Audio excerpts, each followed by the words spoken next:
তুমি মুখ ঢাকতে চেয়েছিলে, আমি মুখ খুলেছি।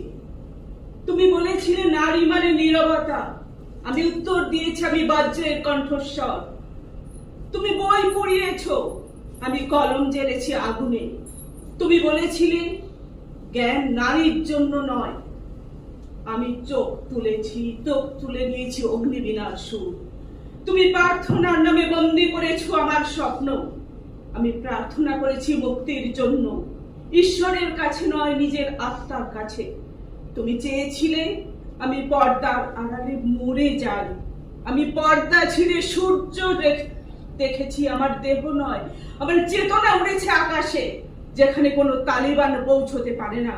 আমি নারী, আমি স্রোত, আমি বিপ্লব, আমি জন্ম। যে হাত শিশুকে ধরে সেই হাতই সমাজকে গড়ে। আমার কণ্ঠস্বর চেপে রাখলে ইতিহাসই তোমার বিরুদ্ধে সাক্ষ্য দেবে। আমি অন্ধকার নই, আমি আলোর প্রতিশোধ। আমি সেই নারী যে একদিন পৃথিবীকে শেখাবে মানুষ বলার আগে সম্মান শেখো।